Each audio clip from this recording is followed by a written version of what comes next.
Taylor had rehearsed that exact sentence for the entire journey. On the bus ride from Logan Square to the wealthy, quiet enclaves of Lincoln Park, with her worn purse resting securely on her lap and the heavy envelope tucked safely inside, she had repeated the words softly, barely moving her lips exactly the way people do when they desperately need a specific moment to unfold perfectly on the very first try. It was a simple, direct statement, devoid of any unnecessary explanations or pleas for sympathy, completely lacking that subtle tone of someone asking for a massive favor, when, in reality, they are simply fulfilling a profound moral obligation. Her father had spent his entire life continuously insisting that a family name was the single most important thing a person possessed, the one intangible asset that nobody could ever take away unless you willingly surrendered it. Taylor had spent the last 8 months proving she fiercely believed his philosophy with every single cent she had aggressively saved, with every grueling overtime hour she had willingly accepted, and with every lonely weekend she had worked tirelessly while her peers were out, experiencing the vibrant energy of the city. She kept the relentless faith, because her father had been her entire world, and preserving his honor was the only way she knew how to properly mourn his devastating absence. She constantly calculated the remaining financial balance in a small, black-covered notebook she kept meticulously hidden in her kitchen drawer, because it was the kind of heavy burden that needed to be kept close and visible, reminding her every single day that the bone-deep exhaustion would eventually be worth the sacrifice. The city bus hissed to a halt just 2 blocks away from the designated address, and she stepped onto the cool pavement with a profound calmness that was not true tranquility, but rather an absolute, rigid emotional control. The subtle difference between the two states of mind is incredibly distinct, and Taylor knew it intimately, because she had heavily relied on the latter for the better part of a very difficult year. The neighborhood street was incredibly wide and beautifully lined with ancient oak trees, possessing that specific, heavy silence characteristic of affluent areas where the parked vehicles are exceedingly expensive. The sidewalks are flawlessly maintained, and nobody ever feels the pressing need to rush their steps. Time simply functions differently in places where financial survival is never a daily, suffocating question, and Taylor absorbed this stark contrast to her own bustling neighborhood as she carefully checked the carved stone numbers on the elegant houses. She kept her hand firmly pressed against the outside of her purse, guarding the envelope, eventually stopping before a stunning property, when the address perfectly matched the destination written in her notebook. The beautiful mansion was not the type of architecture that aggressively demanded attention. It was the sophisticated type that confidently knew it required absolutely no introduction or flashy validation. It featured a clean facade composed of smooth concrete and expansive glass, a meticulously maintained front garden bursting with vibrant autumn foliage, and incredibly subtle lighting illuminating the stone steps leading up to the grand main entrance. Taylor stood entirely motionless at the wrought iron gate for a long second, not paralyzed by any sense of intimidation, but taking that necessary, quiet breath people require right before initiating an action that completely alters the trajectory of their day, and perhaps their life, before firmly pressing the doorbell. She waited briefly, expecting a stern security guard or a formal housekeeper, so she confidently pressed the button a second time with slightly more deliberate force, only to have the heavy wooden door swing open much faster than she had anticipated. The person standing there was not a guard, a maid, or the millionaire Ryan she had intensely researched. It was a little girl, roughly 4 years old, with wonderfully messy blonde hair secured by a slipping plastic clip. The child wore a cream-colored dress decorated with a distinct grape juice stain near the hem, and she stared up at Taylor with an expression of absolute, unblinking curiosity that only young children possess before society teaches them that staring is impolite. "Hello," the little girl announced with bright confidence. Taylor blinked once, momentarily derailed from her stoic preparation, and softly replied with a gentle greeting, her voice emerging much warmer than she had originally planned for this strictly professional afternoon encounter. "Are you the new doctor?"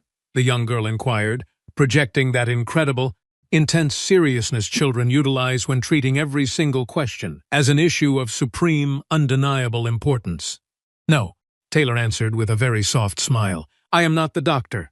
The girl paused, visibly processing this information as if mentally reviewing an internal checklist of acceptable visitors, before asking if she was the lady delivering the pie, which Taylor also gently denied. "Julia, who are you talking to?" A deep, resonant voice called out from deep inside the house, carrying the specific, undeniable weight of a vigilant father monitoring his child's exact whereabouts even from another room.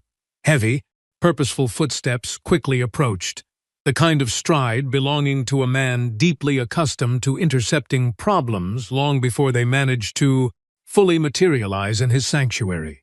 Ryan suddenly appeared in the grand doorway, effortlessly lifting Julia into his strong arms with an automatic, practiced motion, giving Taylor exactly 1 second to visually register the tall, dark-haired man in the unbuttoned collar before her rehearsed words demanded to be spoken.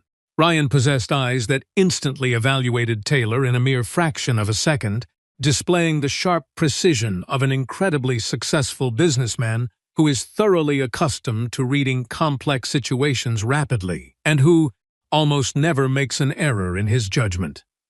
She instantly recognized his sharp features from the corporate photographs she had carefully studied before arriving, an investigative habit directly inherited from her cautious father, who always believed in knowing exactly who sat across the metaphorical table.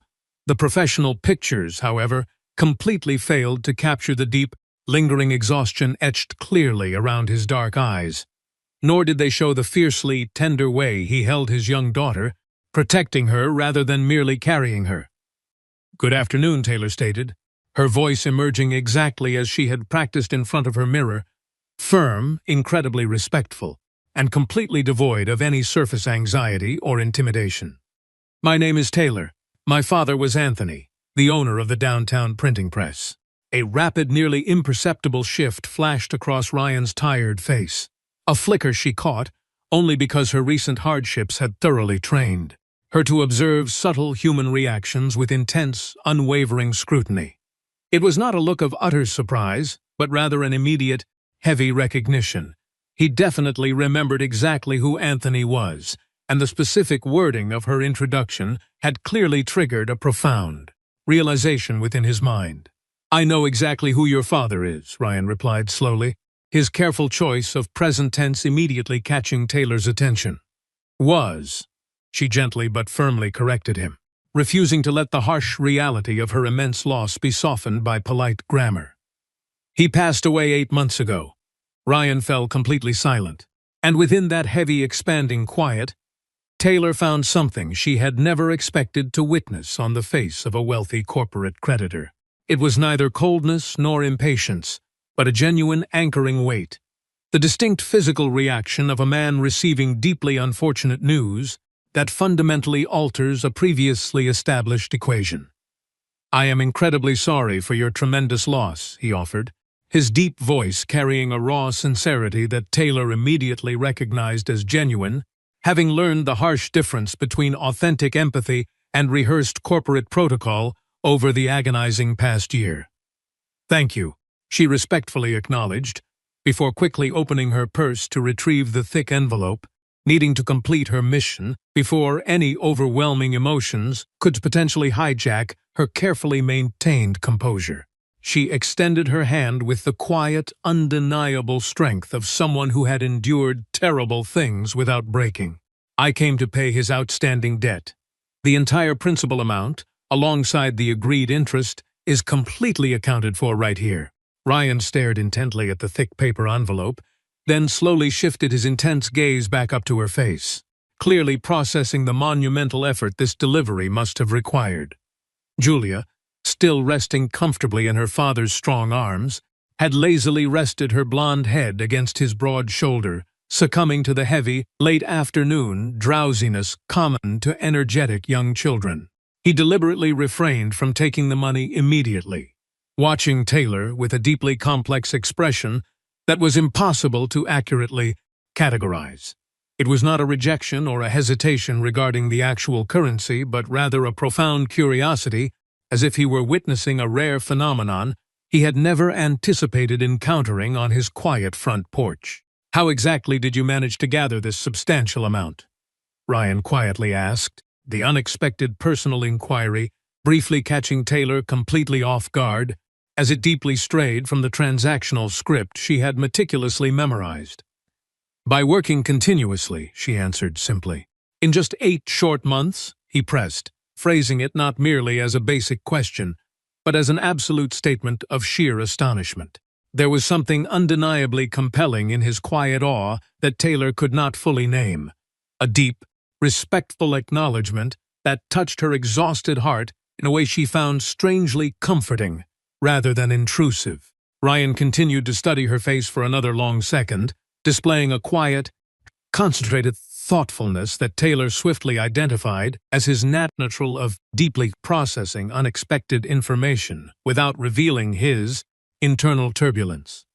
He glanced down at the envelope she still held suspended in the cool autumn air, then looked tenderly at Julia, who had finally closed her tired eyes completely, trusting her father's solid presence. He smoothly shifted his dark gaze back to Taylor and spoke an incredibly unexpected invitation, his tone blending a polite request with a gentle command.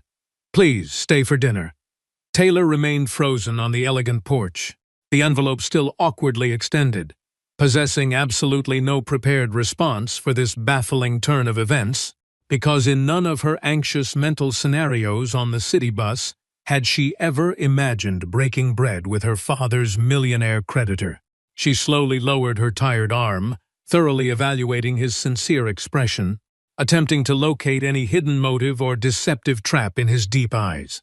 Finding absolutely nothing but genuine, exhausted kindness, she simply asked him why he would offer such a thing to a total stranger. Ryan softly explained that her father was a remarkably intelligent man he truly respected, and her fiercely honorable action today heavily deserved far more than a cold, brief dismissal at the front door. Crossing the threshold of the magnificent mansion, Taylor felt an incredibly strange sensation, as if the rigid, defensive walls she had built around her heavy heart over the past several months were slowly beginning to dissolve. The spacious kitchen was unexpectedly warm and incredibly inviting, lacking the sterile, unapproachable coldness usually associated with such massive, wealthy homes. Dark marble countertops beautifully contrasted with warm wooden cabinets, and a massive 6-burner stove dominated the cooking area, clearly indicating that this space was utilized frequently and with great passion.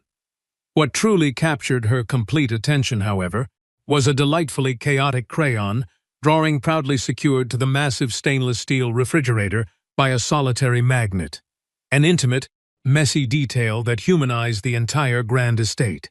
Ryan gently placed the deeply sleeping Julia onto a plush sofa in the adjacent living room, carefully covering her small form with a lightweight, woven throw blanket, before quietly returning to the kitchen.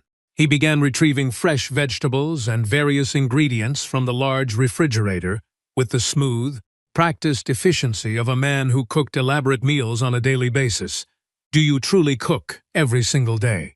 Taylor asked from the kitchen threshold, still feeling slightly out of place with her heavy purse clutched tightly in her hands. He nodded without immediately turning around, explaining that Julia was incredibly particular and often refused to eat properly when a stranger prepared her food, a small detail that revealed his deep dedication.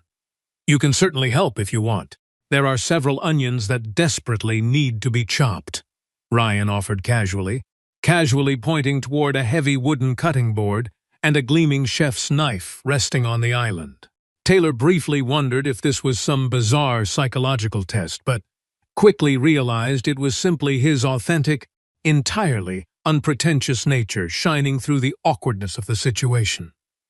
She thoroughly washed her hands at the deep sink, effectively shedding the lingering grime of the city bus, and stepped up to the large island. There was something wonderfully absurd, yet profoundly comforting about standing in a wealthy stranger's kitchen, chopping onions while her father's massive debt sat quietly inside her nearby purse. They worked together in a highly functional, Strangely intimate silence, the kind of rare, comfortable quiet that organically exists between two individuals who feel absolutely no desperate need to fill the empty air with meaningless, superficial chatter. Taylor chopped the pungent onions with the rapid, ruthless efficiency of an exhausted woman who usually cooked strictly for basic survival, while Ryan tended the hot pans with the slow, deliberate care of a man who genuinely treated culinary creation as a beloved sanctuary. The two entirely different rhythms blended seamlessly within the warm kitchen, creating a wonderful symphony of sizzling oil and rhythmic chopping that felt remarkably like a forgotten piece of home. Without turning his dark head from the simmering stove, Ryan finally broke the silence, his deep voice heavily saturated with careful thought. "Your father approached me 2 years ago, desperately needing a substantial financial injection to keep his printing business fully operational during a severe economic downturn." Taylor continued to chop, her hands perfectly steady. The changing market was incredibly cruel to his outdated equipment, and the traditional banks outright refused his multiple credit applications. Ryan continued, describing Anthony as the rare kind of formidable man who commanded immediate respect the moment he entered any corporate boardroom. Taylor paused her knife for merely a fraction of a second, proudly acknowledging that her father had indeed possessed an unforgettable, powerful presence. "Exactly how much did you know about his dire financial situation before he passed?" Ryan inquired, his tone completely lacking any offensive judgment, offering only a profound, respectful curiosity. Taylor carefully scooped the chopped onions, her voice completely steady, as she explained that while her father vehemently hated causing her any worry, she had long ago learned how to silently read the terrifying hidden numbers. She detailed how his sudden, devastating illness rapidly accelerated the inevitable corporate collapse, forcing her to immediately liquidate the heavy printing machinery to cover the urgent medical bills, leaving only Ryan's massive loan and a few smaller debts which she had already meticulously cleared on her own. Ryan immediately turned away from the hot stove, his usually controlled expression entirely replaced by an incredibly raw, unguarded look of sheer astonishment. "You successfully paid off all of those other aggressive creditors completely by yourself?" he asked, heavily emphasizing the sheer magnitude of her solitary, monumental achievement. Taylor simply stated that her father's honorable name was now her own personal responsibility to protect, offering the profound truth without a single ounce of boastful pride. Ryan stared at her for a long, silent moment, visually processing the incredible depth of her unyielding loyalty, before silently returning to his cooking, his quiet reverence speaking much louder than any extravagant words of praise ever could. Julia eventually wandered back into the warm kitchen, her small hands firmly clutching her trailing blanket, her bright eyes slowly taking inventory of the changed environment. She observed Taylor sitting near the large island and immediately questioned her continued presence with that brutal, wonderful honesty exclusive to young children. Upon learning that her father had invited the stranger to stay, Julia casually climbed onto a tall stool, intensely watching Taylor's face. "I always cry whenever I chop onions," the little girl gravely announced, treating it as a serious personal flaw. Taylor offered a gentle, empathetic smile, softly assuring the child that everyone occasionally cries, establishing a quiet, immediate bond that Ryan covertly observed with a hidden, grateful smile. The magnificent dinner concluded with Julia ultimately falling asleep once again, her head resting peacefully against the wooden dining table, entirely defeated by the long, eventful day. Ryan effortlessly scooped his sleeping daughter into his strong arms, smoothly carrying her up the grand staircase to her bedroom, while Taylor instinctively began clearing the empty plates. She was standing at the deep sink, warm water running over her soapy hands, when Ryan quietly returned, immediately grabbing a clean cotton towel to help dry the dishes, without a single word of protest. Working side by side in the dimming evening light, Taylor felt an incredibly foreign sense of domestic peace wrapping around her exhausted shoulders, completely defying the anxious expectation she had harbored all morning. Taylor deliberately broke the comfortable silence, pointing out that he had never officially stated whether he would accept the thick envelope of cash she had brought. Ryan paused his drying, deliberately folding the white towel and placing it neatly on the marble counter before turning to face her completely. He softly demanded she call him by his first name, insisting that hearing formal titles made him feel entirely too rigid and corporate. He then looked deeply into her eyes, firmly stating that they would extensively discuss the complicated financial matter tomorrow, declaring that her tremendous journey, her shared dinner, and her kind assistance with the dishes were more than enough for one single night. The following morning, Taylor sat alone in her tiny Logan Square apartment, the cold coffee sitting completely neglected in her favorite ceramic mug, while her dark eyes stared intensely at her black notebook. The final, massive number was firmly crossed out with a thick horizontal line, visually symbolizing the definitive end of her agonizing, 8-month crusade, yet the heavy envelope still remained securely hidden inside her purse. She was aggressively wrestling with the confusing reality that returning to Lincoln Park meant the previous evening was not just an isolated, bizarre anomaly, but potentially the terrifying beginning of something entirely new and undefined. Her chaotic internal debate was suddenly interrupted by a brief vibration from her mobile phone resting on the worn table. The unexpected text message was from Ryan, asking a remarkably simple question about her typical breakfast habits. Taylor stared suspiciously at the brightly glowing screen, highly unsure of how to navigate this unprecedented situation, until a second message rapidly arrived. Ryan honestly confessed that young Julia had woken up actively asking if Taylor was returning, and he had absolutely no idea how to properly answer his daughter. The sheer, unvarnished honesty of a wealthy, powerful man hiding behind his tiny daughter's innocent curiosity melted Taylor's remaining defensive resolve. She quickly typed a brief confirmation, promising to arrive at his large estate promptly at 10 o'clock, ignoring the frantic fluttering in her chest. Before catching the city bus, Taylor made a brief stop at her local neighborhood grocer, purchasing some fresh fruit while exchanging warm, genuine smiles with Sarah, the hard-working cashier she saw nearly every day. Sarah immediately noticed a distinct difference, loudly commenting that Taylor looked significantly lighter, as if a massive invisible boulder had finally been lifted from her tired shoulders. Taylor merely offered a mysterious smile in response, unable to fully articulate the profound emotional shift occurring within her. The rumbling bus ride back to the affluent northern neighborhood felt infinitely shorter this time, her mind entirely occupied by the strange, magnetic pull drawing her back to a house she barely knew.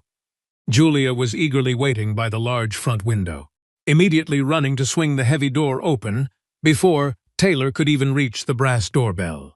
The little girl aggressively complained about a minor, 2-minute delay with the strict authority of a demanding supervisor, dramatically turning her back and marching toward the kitchen with her blanket dragging across the hardwood floor.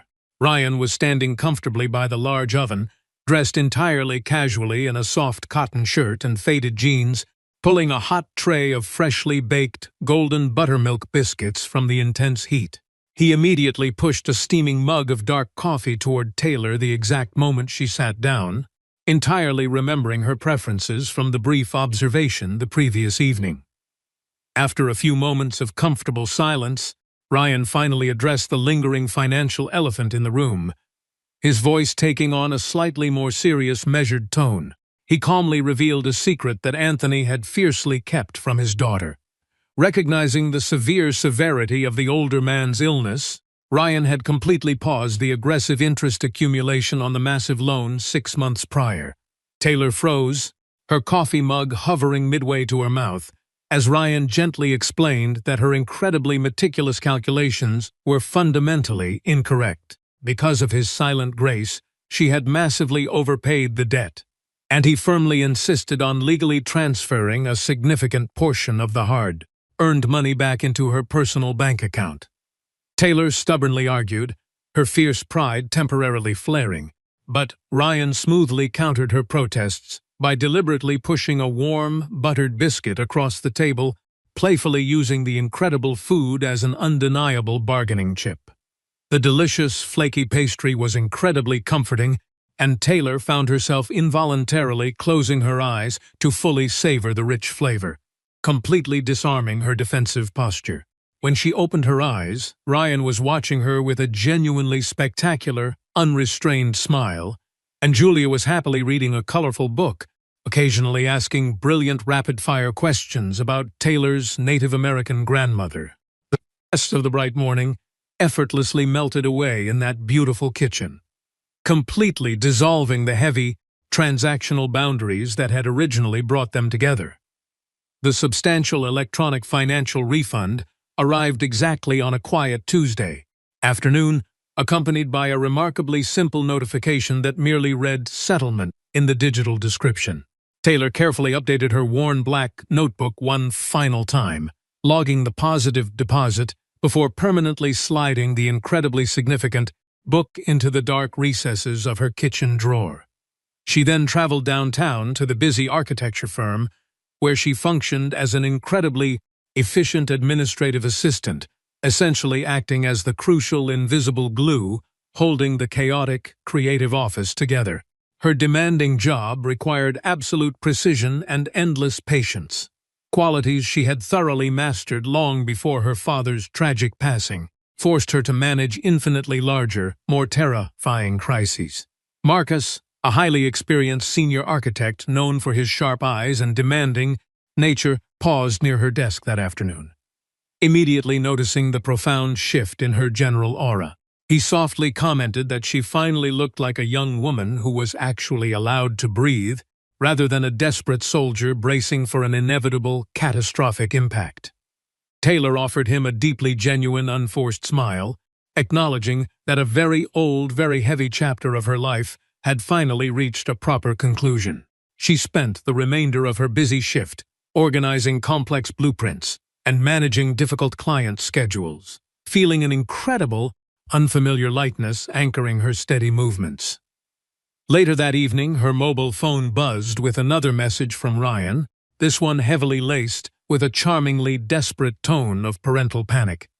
He confessed that tomorrow was Julia's highly anticipated birthday, and he had foolishly promised to create homemade chocolate truffles, a delicate culinary task, he admitted. He was entirely unequipped to successfully execute without causing a massive kitchen disaster. Taylor read the frantic message twice, feeling a massive wave of absolute tenderness completely wash over her previously guarded heart. She immediately fired back a swift reply, demanding to know exactly what time she needed to arrive, entirely ignoring Ryan's polite attempts to retract his desperate plea for culinary assistance. Taylor arrived the next morning armed with premium cocoa powder, real butter, and excessive amounts of brightly colored sprinkles, fully understanding that sprinkles were absolutely non-negotiable for any child's celebration. The massive kitchen instantly became Julia's personal kingdom. The birthday girl wore a slightly crooked paper crown and actively supervised the messy process with incredible, hilarious authority. Taylor patiently guided the young girl's small hands, carefully demonstrating the precise, delicate rolling motion required to create the perfect, round chocolate truffles.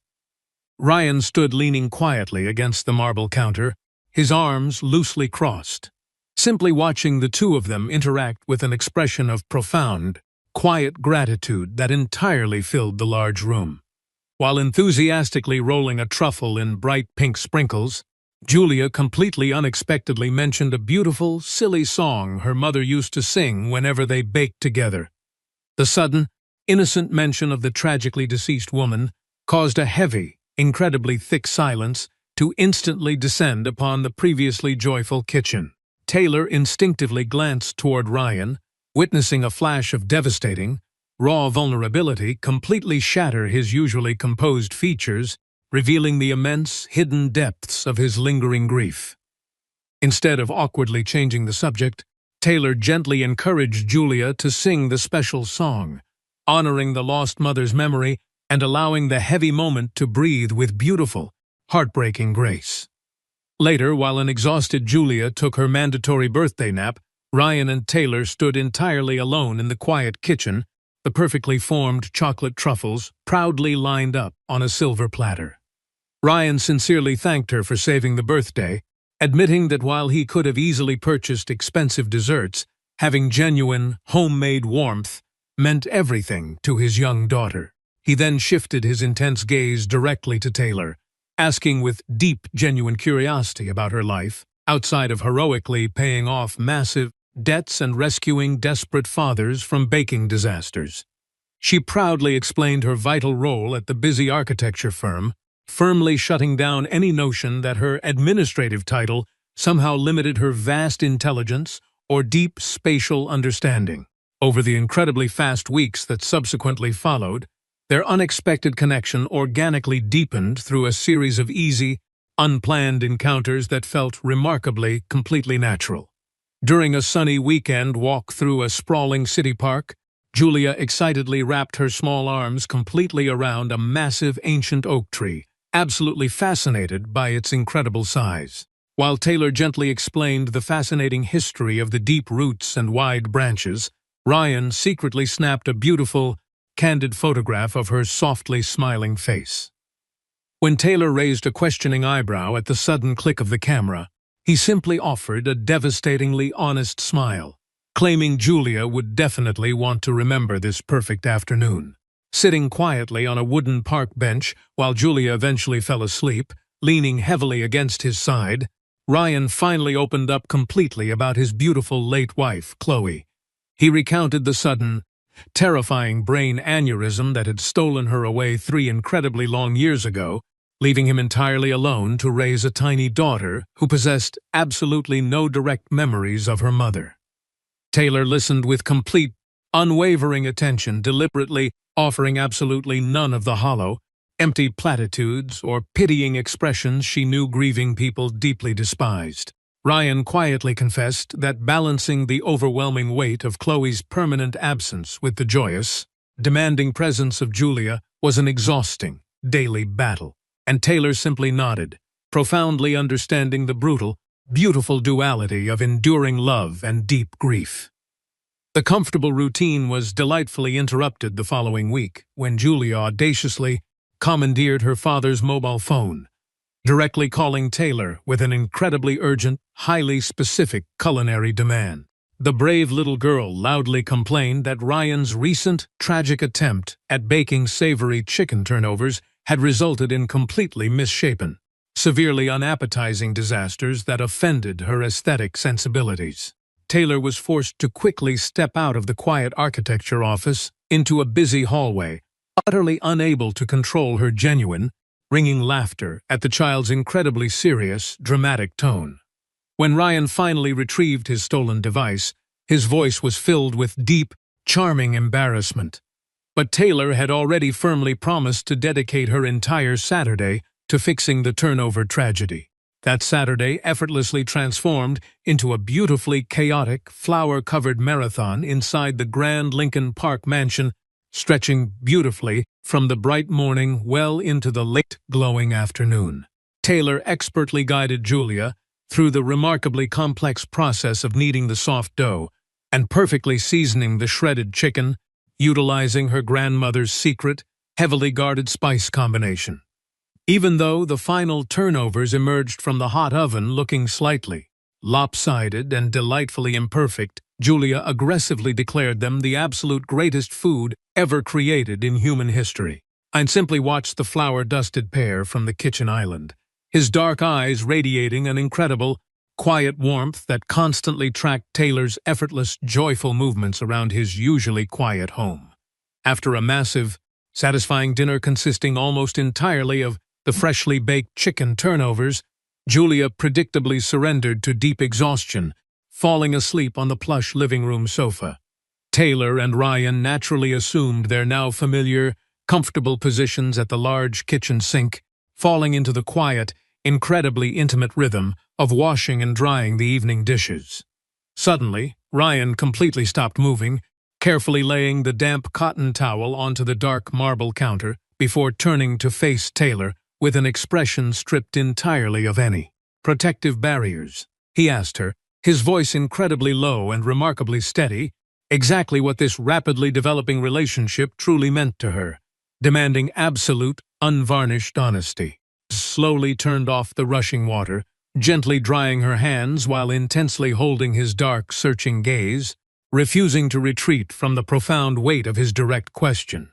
She stated, with absolute unwavering clarity, that this connection was something she had never mathematically planned for, yet she had completely stopped attempting to rationally ignore it, because ignoring something so undeniably real was a massive waste of precious energy.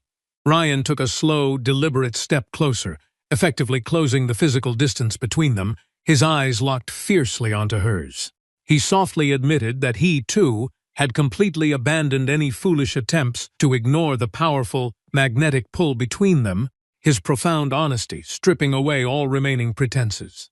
The very next Tuesday evening, Julia eagerly ambushed Taylor at the heavy front door, proudly clutching a brand-new, incredibly colorful crayon drawing she had painstakingly created. The vivid artwork clearly depicted 3 distinct stick figures tightly holding hands. A tall man with dark hair, a tiny blonde girl, and a woman with long hair standing firmly the protective center. When Taylor softly asked who the third figure represented, Julia looked at her as if the answer was the most obvious, undeniable fact in the entire universe, simply stating Taylor's name.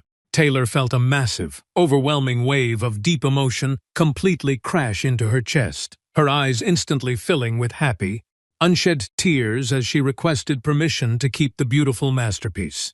Julia granted permission but firmly dictated a strict, non-negotiable condition. The incredibly important drawing absolutely had to be proudly displayed on the kitchen refrigerator. The young girl wisely declared, with the absolute, unshakable conviction only a child possesses, that the large refrigerator was the specific, designated sanctuary where all truly important things belonged. Ryan silently walked over, retrieving a bright sun-shaped magnet from a lower drawer, his eyes shining with profound, unguarded affection as he handed it directly to Taylor. Together, standing shoulder to shoulder in the warm, brightly lit kitchen, they carefully secured the beautiful family portrait to the stainless steel door, solidifying a bond that had begun with a heavy envelope and transformed into unexpected grace. Julia watched the 2 adults with a deeply satisfied, sleepy smile, clearly incredibly proud of her artistic contribution and her successful emotional matchmaking. Ryan effortlessly lifted his tired daughter into his strong arms, letting her rest against his broad chest, before smoothly wrapping his free arm completely around Taylor's waist, pulling her close. They stood quietly together in the heart of the beautiful home, safely anchored by the bright sun magnet and the simple, undeniable truth of their shared presence. Taylor looked at the messy drawing, marveling at how a journey that began with profound grief and rigid obligation had miraculously led her to this exact, perfect moment of absolute belonging. Taylor looked at the sun-shaped magnet holding their vibrant lives together and realized something profoundly important about the unpredictable human journey. We frequently spend so much of our weary youth drawing incredibly straight lines, falsely believing that solemn duty and heavy sacrifice must always be entirely lonely roads, permanently devoid of any unexpected, beautiful scenery. Yet, true, enduring resilience is never merely about stubbornly weathering the bitter, freezing storms alone. Rather, it is about keeping your bruised heart open enough to bravely recognize the sudden, genuine warmth of a newly offered hand. Life rarely repays our fierce integrity in the exact, calculated currency we initially expect to receive. Instead, it patiently waits until we have completely surrendered our rigid need for absolute control, until we are genuinely brave enough to stand in our authentic, vulnerable truth, and then it generously presents us with incredible blessings that entirely defy logical explanation. Healing does not mean aggressively erasing the deep scars of those we have tragically lost. Rather, it is the quiet, daily courage to let new, vibrant love grow amidst the lingering, heavy echoes of the past. When you courageously do the right thing simply because it is fundamentally right, the vast universe ultimately answers not with a cold ledger of perfectly balanced debts, but with a warm kitchen filled with ringing laughter, a child's messy crayon masterpiece, and the profound, enduring grace of a spectacular love that feels exactly like finally coming home.